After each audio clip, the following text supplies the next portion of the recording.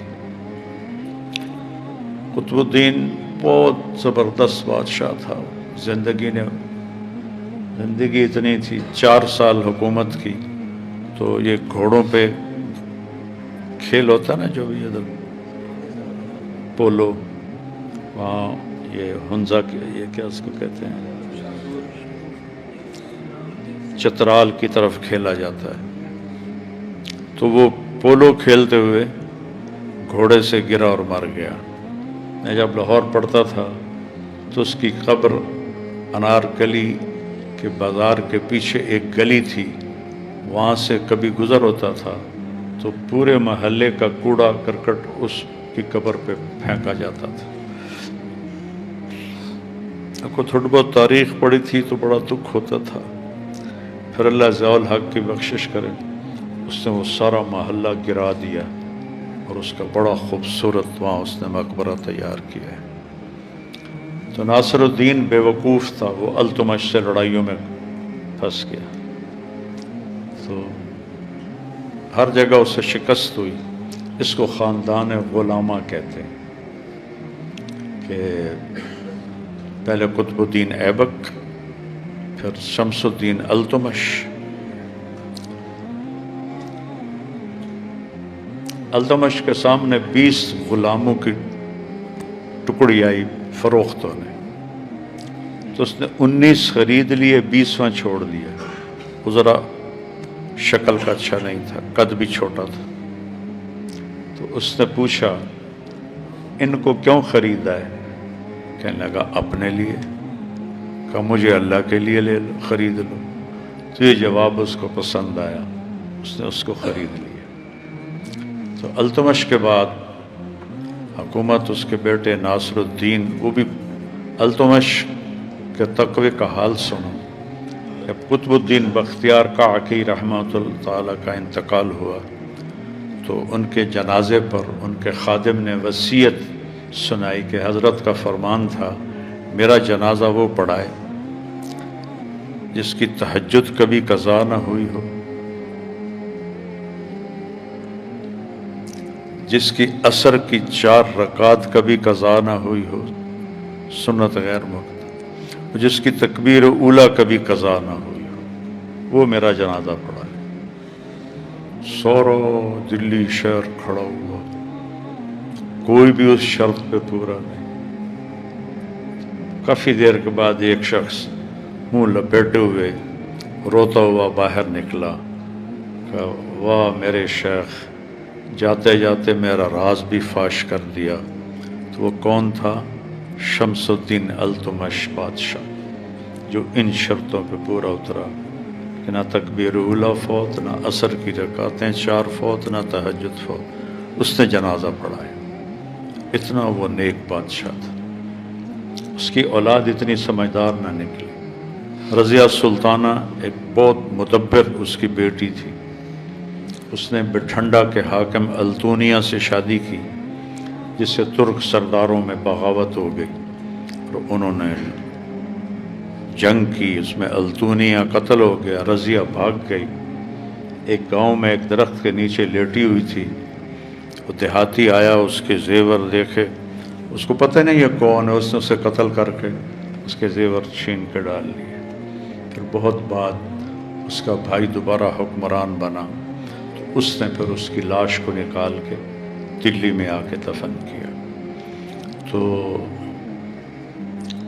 یہ خاندان غلامہ نے 84 سال حکومت کی۔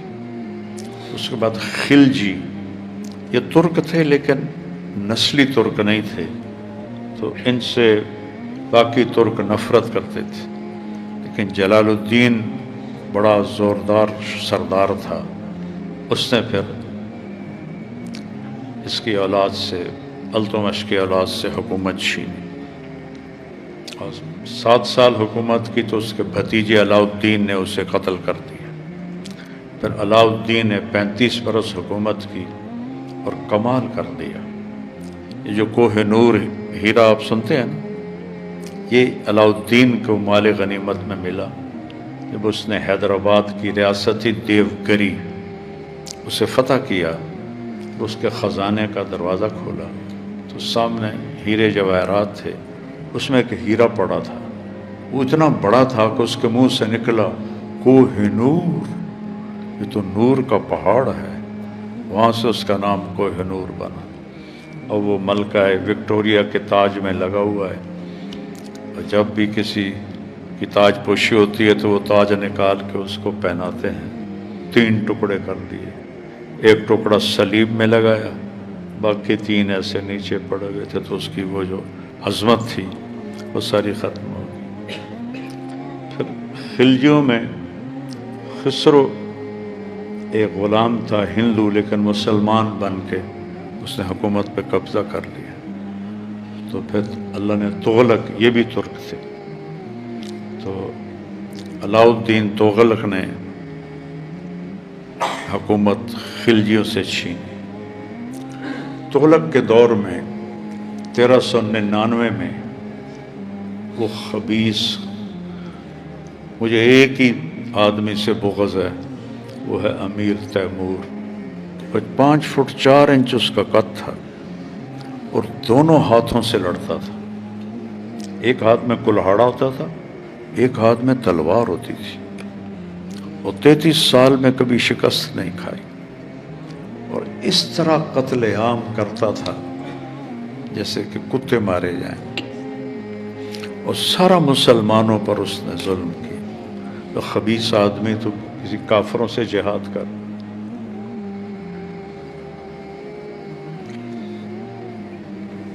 تو اس نے چین پہ حملہ کرنا تھا، اس کے لیے پیسہ چاہیے، پیسہ کہاں ہے؟ پیسہ ہندوستان میں ہے، وہاں سے چلا 1399 میں، پھر بٹھنڈا سے ہوتا ہوا دہلی پہنچا، اور لاکھوں انسان ذبح کر دی اور خزانہ لوٹا، اور اس کا ایک سردار تھا خضر خان سید، اس کو حکومت دے دی۔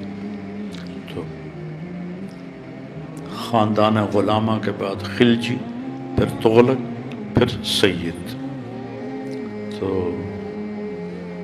وہ خزانہ لے کے واپس چلا۔ 1 لاکھ قیدی اس کے ساتھ جا رہے تھے، تو سفر میں مشکل پیش آئی، تو اس نے مسلمان الگ کر کے باقی سب کو وہیں قتل کروا دی، خبیث ان کو چھوڑ دے، گھروں کو چلے جائیں، سارے قتل کروا دی۔ تو پھر اس کے بعد اس نے 1402 میں باجزید یلدرم سے جنگ کی، جو اس وقت یورپ کو فتح کرتا جا رہا تھا، اور اس کو بہت بری طرح رکھا اپنے ساتھ۔ پھر 1405 میں وہ نکلا چین فتح کرنے، ہندوستانی خزانہ لے کر، اور نکلا سردیوں میں۔ بلا تھی وہ کہ سردیوں میں باقی ملکوں کو ہوگا کہ سردیوں میں کون حملہ کرتا ہے، برف باری کے ملک تھے، سردیوں میں نکلا، راستے میں سردی لگ گئی، 72 سال عمر ہو گئی تھی، نظر بھی کم آتا تھا، تو انہوں نے اس کو پالکی بنائی، پالکی میں اوپر رضائیاں، اس میں اس کو ڈال کے چلتے رہے، یہاں تک کہ قازقستان پہنچا، ازبکستان سے قازقستان اور چائنا کا بارڈر ملا ہوا ہے، تو اس بارڈر پر ایک شہر ہے اترار، جس پر سب سے پہلے چنگیز خان نے حملہ کیا تھا، اس کے خارزمی بادشاہ کے گورنر کی حماقت نے 2 کروڑ مسلمان قتل کرواتے، انیل جک اس کا نام تھا۔ چنگیز خان نے بھیجا ایک جماعت خیر سگالی کے لیے کہ ہم دونوں آپس میں دوستی کریں، اس کم بخت نے ان کو گرفتار کر لیا کہ یہ جاسوس ہیں، تو اس پر چنگیز خان نے 3 آدمی بھیجے علاؤالدین خارزم کے پاس کے، میرے آدمی چھوڑ دو، اپنے گورنر کو سزا دو۔ 2 قتل کروا دیے اور ایک کا آدھا سر، آدھی داڑھی، آدھی مونچھ مونڈ دی، کہ یہ میرا جواب ہے۔ اس وقت چنگیز خان جھیل بیکال روس میں ہے، وہاں شکار کھیل رہا تھا۔ وہاں اس نے جب یہ خبر سنی تو پھر وہ آندھی اور طوفان بن کے نکلا، اس نے صفحہ ہستی سے مٹا دیا۔ اس طرح قتل عام کیا۔ تو بامیان کی فتح میں چنگیز خان کا بیٹا تھا چغتائی، اس کا بیٹا قتل ہو گیا، پوتا اس کا۔ تو چنگیز خان پہلے تو خیمے میں تھا، پھر خود نکلا اور فصیل پہ چڑھا اور حکم دیا کوئی زندہ نہ چھوڑو، نہ بلی، نہ چوہا، نہ کتا، نہ مرغا، انسان تو بعد ہے، سب صاف کر دیا۔ تو جب وہ اطرار پہنچا تیمور، تو وہاں سردی کی شدت سے نمونیا ہو گیا، اس میں وہ مر گیا۔ پھر وہاں سے لشکر واپس آیا اس کی لاش کو سمرقند، جو اس نے دنیا کی جنت بنا دیا تھا۔ اس کی کئی بیویاں تھیں، کئی بیٹے تھے، تو ایک بیگم نے وزیروں سرداروں کو ملا کر شہر پہ قبضہ کر لیا، دروازے بند کر دیے۔ تیمور کی لاش سمرقند میں داخل نہیں ہو سکی، باہر دفن کیا اس کا وقت۔ جب اس نے حملہ کیا بایزید پر، تو اس کے آنے سے پہلے ایک شہر اس نے فتح کیا، تو 5000 سپاہیوں کو زندہ دفن کروا دیا، زندہ دفن کروا دیا۔ سادات سے پھر جو آخری تھے ان کے حکمران، انہوں نے خود ہی حکومت بہلول لودھی کو دے دی، تو پٹھانوں میں حکومت چلی گئی پہلی دفعہ ہندوستان۔ بہلول کا بیٹا تھا سکندر، بہت نیک، بہت قابل، بڑی خوبصورت حکومت کی۔ سکندر کے زمانے میں 1498 میں واسکو ڈی گاما پرتگال سے آیا، اس نے کیرالا میں اپنے چھاونیاں قائم کی۔ وہ کچھ درندے تھے خبیث، نہ ایمان تھا نہ انسانیت تھی۔ راستے میں چونکہ بحری طاقت ان کے پاس تھی، ہمارے بادشاہ بیوقوف بنے رہے، انہوں نے بحری طاقت بنائی کوئی نہیں، تو وہ بہت قتل عام اس راستے میں حاجیوں کے بحری جہاز اس نے لوٹے، ان کو قتل کیا، ایک بھی زندہ نہ چھوڑا۔ پھر وہ واسکو ڈی گاما وائسرائے بن کے آیا تو یہیں مر گیا۔ پھر وہ پرتگال والے اس کی لاش کو نکال کر لے گئے تھے، اور لزبن جو ان کا دارالحکومت ہے وہاں اس کو دفن کیا تھا۔ تو ابراہیم لودھی آخری بادشاہ تھا پٹھانوں کا، 3 بادشاہ۔ اس کے زمانے میں پھر بابر آیا، اور 1524 عیسوی میں پانی پت کے مقام پر پہلی لڑائی ہوئی۔ اس کی فوج 12,000 تھی بابر کی، ابراہیم کی 1 لاکھ تھی، اور پھر بھی ابراہیم کو شکست ہوئی، قتل ہوا۔ اس نے بڑے عزت سے اس کو وہاں جنازہ کفن دفن کیا۔ جب اس کا خزانے کو کھولا تو کہنے لگا اب پتہ چلا کہ ابراہیم کو شکست کیوں ہوئی۔ ابراہیم لالچی تھا، وہ خرچ نہیں کرتا تھا اپنے فوج پر، اور بابر کچھ روکتا نہیں تھا، سب فوج پہ خرچ کر دیتا، تو اس کے سپاہی دل کے ساتھ اس کے ساتھ، ابراہیم کے سپاہی بس پھنسے پھنسائے لڑ رہے تھے، تو 12,000 سے 1 لاکھ کو شکست دی اس نے۔ 1524 میں مغلیہ سلطنت چلی، اور 1857 میں جا کر وہ ختم ہوئی۔ انگریز آیا 1600 عیسوی میں تجارتی پرمٹ لے کر ملکہ وکٹوریہ سے، اور 1605 میں جہانگیر بادشاہ بنا اور اکبر کا انتقال ہوا۔ تو اس سے انہوں نے تحریری جہانگیر کے سر میں درد ہوتا تھا، انہوں نے اس کا علاج کیا، وہ ٹھیک ہو گیا۔ انہیں کہا مانگو کیا مانگتے ہو؟ کہا ہمیں یہاں کالونیاں بنانے کی اجازت دو۔ کہا اجازت؟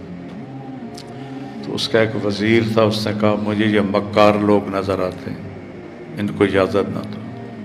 تو اس وقت مغلیہ سلطنت عروج، کہ یہ کیا ہے کہ حیثیت کیا ہے، کیا پدی کا شور، ان سے ہمیں کیا خوف۔ وہاں انہوں نے کالونیاں بنائی۔ 1608 کے بعد تجارتی معاہدے ہوئے، تو پھر انہوں نے مغلیہ سلطنت 1706 میں اورنگزیب عالمگیر کا انتقال ہو گیا، ایک دم مغلیہ سلطنت تباہ ہو گئی۔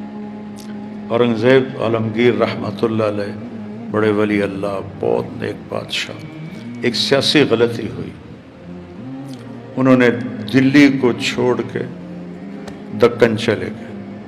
2 ریاستیں تھیں شیعہ، ایک بیجاپور، ایک گولکنڈہ، انہیں فتح کرنا تھا، اور مراٹھے وہاں بہت طاقت پکڑ گئے تھے، جن کو اب مرہٹے کہتے ہیں، مراٹھے، ان کو مٹانے کے لیے خود چلا گیا، چھوڑ دیا،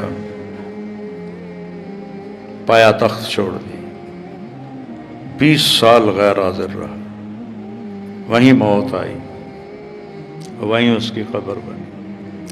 ٹوپیاں سی کے گزارا کرتا تھا، قرآن لکھ کے بیچ کے اس کا گزارا کرتا تھا۔ جب موت آئی تو اس کے پاس ٹوٹل 11 روپے تھے، کہ یہ میری ذاتی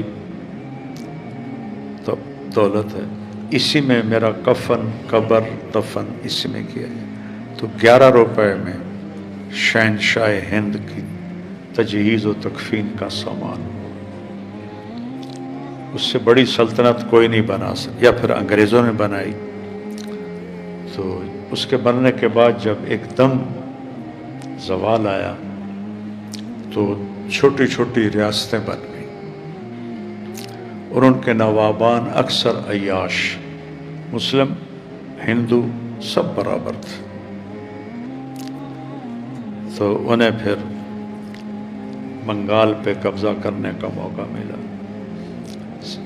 سراج الدولہ کو شکست ہوئی میر جعفر کی غداری سے، ٹیپو کو شکست ہوئی میر صادق کی غداری سے۔ جب ٹیپو شہید ہوئے تو انگریز جرنیل نے کہا آج ہندوستان ہمارا ہے، آج ہندوستان ہمارا ہے۔ تو اس وقت یہ صورتحال تھی کہ نوابان اودھ شیعہ سلطنت تھی، آصف الدولہ کے 2 حرم تھے، انگریز اسی سزا کی وجہ سے اللہ نے مسلط کی۔ تو اس عیاشی میں پھر انگریزوں نے آہستہ آہستہ سارا کچھ ہڑپ کر لیا۔ انگریزوں سے پہلے ہندو مسلم کوئی فساد نہیں تھا، نفرت نہیں تھی، یکجان تھے۔ جب انگریز آئے تو انہوں نے حکومت کے لیے ہندو مسلم نفرت پیدا کی اور اس کو ہوا دی پوری سازش کے ساتھ۔ لیکن انہوں نے یہ جو تھے سارے نوابان، ان سب کا بیڑا پار کر دیا۔ یہ تھے ہی اس قابل کہ انہیں قتل کیا جاتا، انہیں قید کیا جاتا۔ تو اللہ نے سزا کے طور پر انگریزوں کو ہم پہ مسلط کیا، لیکن وہ ایک نظام بنا کے گئے، ایک سسٹم بنا کے گئے۔ پھر اللہ تعالیٰ نے علامہ اقبال رحمہ اللہ کے دل میں ڈالا الگ ایک ریاست ہو، چونکہ اختیار گوروں کے ہاتھ میں تھا، وہ ان کا چاہا تو پورا نہیں کر سکتے تھے، تو انہوں نے تقسیم ایسی کی کہ مسلمان 3 حصوں میں تقسیم ہو گئے۔ مولانا ابوالکلام آزاد رحمہ اللہ نے فرمایا تھا، ان کا وصیت نامہ پچھلے سالوں میں کھولا گیا، اس میں لکھا تھا کہ بنگال کبھی تمہارے ساتھ نہیں چلے گا، 25 سال کے بعد یہ جدا ہو جائے گا، اور ٹھیک 25 سال کے بعد انہوں نے بنگلہ دیش بنا دی۔ ہندوستان کے مسلمان الگ کٹ گئے، یہ مسلمان الگ کٹ گئے۔ تو بنانے والوں کی نیت بہت اچھی تھی، پاکستان کا مطلب کیا، لا الہ الا اللہ۔ لیکن کوئی تقدیر کے فیصلے ہیں کہ نہرو بنا وزیر اعظم، 19 سال حکومت کی، 19 سال، اور قائد اعظم بنے گورنر جنرل 14 اگست 1947 اور 11 ستمبر 1948 کو فوت ہو گئے۔ مشکل سے 1 سال پورا نہیں ہو، ٹی بی ان کو کھا گئی تھی اور کام بہت کرتے تھے۔ ایک دن ایک نے کہا، سر آپ رحم کریں، آپ بہت بیمار ہیں۔ کہنے لگے میں چاہتا ہوں جب اللہ کے پاس جاؤں تو اللہ مجھے کہے ویل ڈن مسٹر جناح۔ یہ جملہ مجھے بڑا رلاتا ہے ان کا، ویل ڈن مسٹر جناح۔ وہ ویل ڈن ہی کر گیا، لیکن نصیب کھوٹا تھا۔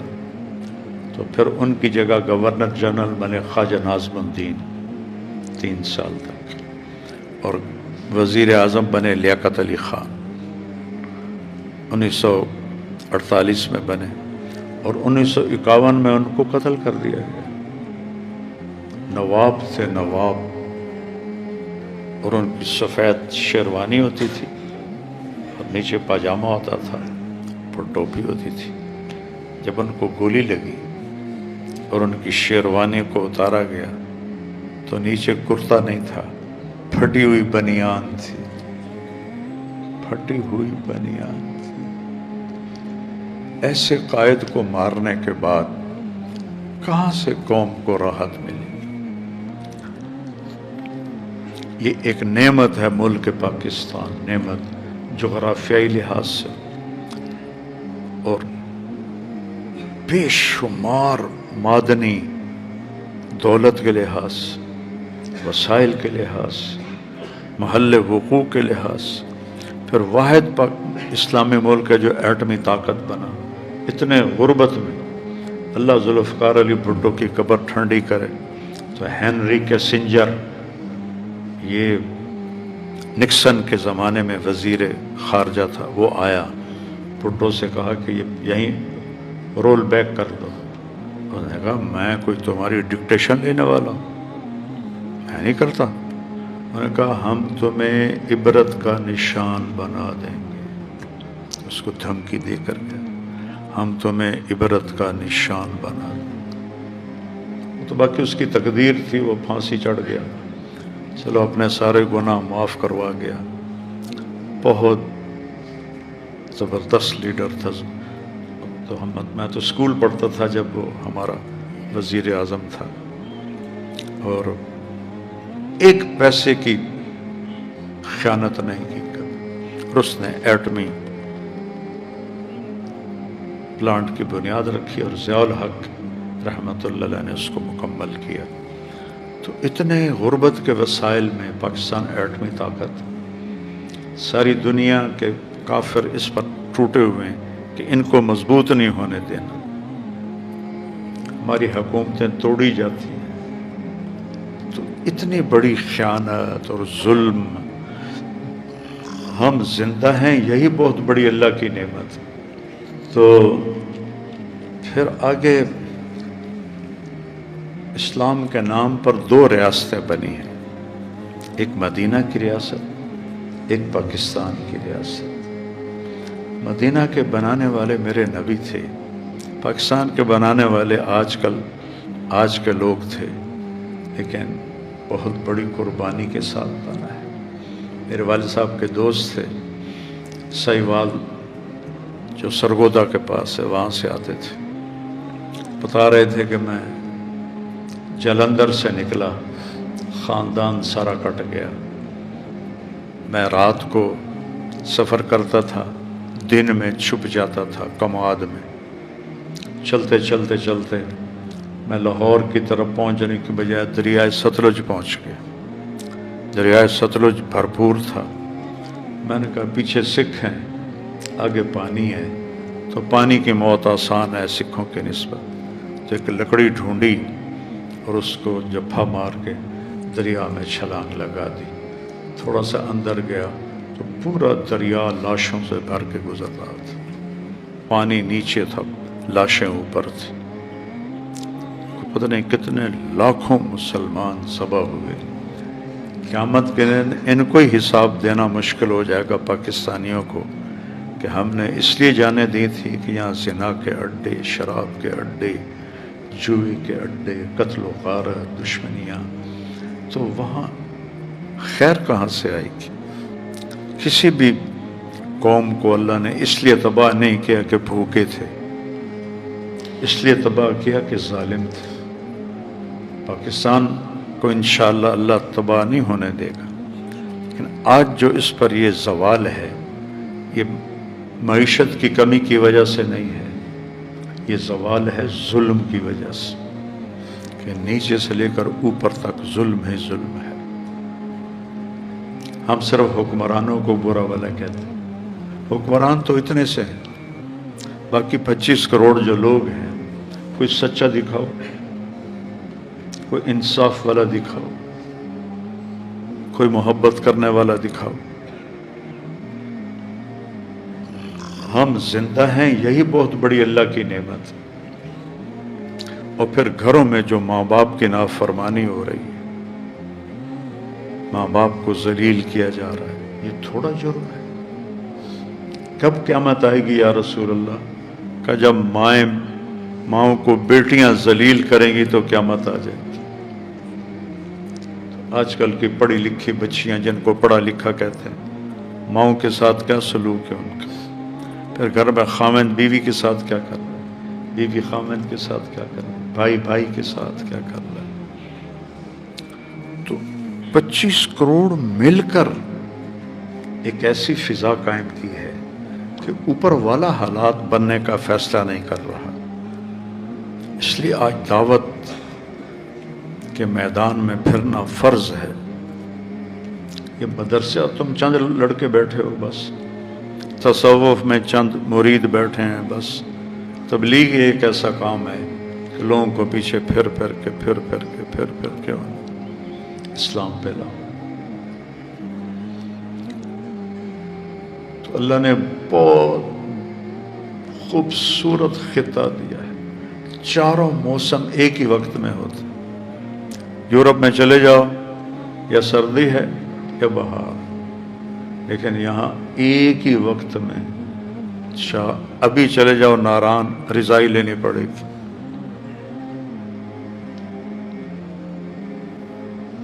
اور دسمبر میں سبھی چلے جاؤ تو پنکھے چلانے پڑیں۔ گرمی بھی ہے، سردی بھی ہے، بہار بھی ہے، خزاں بھی ہے۔ زمین اتنی عالی شان ہے، میں تو ذمہ دار ہوں، سونا اگلتی ہے۔ اپنے آپ کو دیکھو، تم طالب علم ہو کر جھوٹ نہیں چھوڑ سکتے ہو تو میں بازار والے سے کیسے توقع رکھوں؟ غیبت نہیں چھوڑتے ہو، بغض نہیں چھوڑتے ہو، اور جو اخلاقی تباہیاں آئی ہوئی ہیں مکاتب میں، مدارس میں۔ ایک دفعہ موسیٰ علیہ السلام نے پوچھا، یا اللہ، فرعون تو خدائی کا دعویٰ کرتا تھا، تو نے اس کو اتنی لمبی حکومت کیوں دی؟ فرمایا عدل کرتا تھا اپنی رعایا میں۔ جب وہ موسیٰ علیہ السلام کی پیش گوئی سنی تو پھر وہ ظالم بنا، ورنہ رعایا میں عدل کرتا تھا۔ عدل تو خدائی کے دعوے کرنے والوں کو بھی اتنی مہلت دے دیتا ہے۔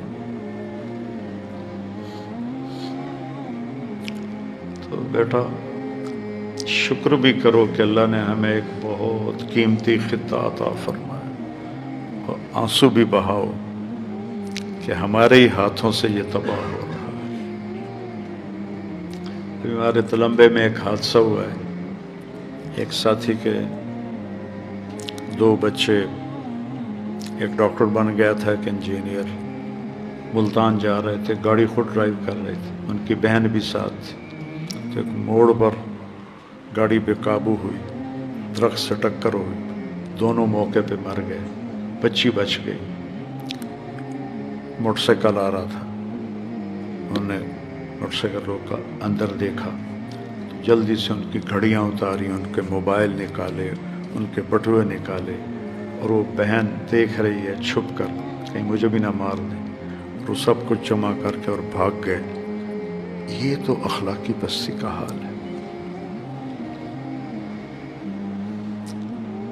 2005 میں جو زلزلہ آیا تھا یہ حال ہوا تھا. ایک اسکوٹر والا آ رہا تھا، اس کی بس سے ٹکر ہو گئی، وہ مر گیا. جب انہوں نے وہ اسکوٹر میں ڈگی سی ہوتی، ڈگی کھولی تو ایک انسانی عورت کا ہاتھ اتنا، اس میں چوڑیاں زیور تھے، وہ کاٹ کے اس میں اسکوٹر میں ڈال کے لے جا رہا تھا. یہ شیطان نے کہا تھا نا، کہے گا فلا تلومونی ولوموا انفسکم. تو حکمرانوں کو گالیاں نہ دو، اپنے آپ کو برا بھلا کہو.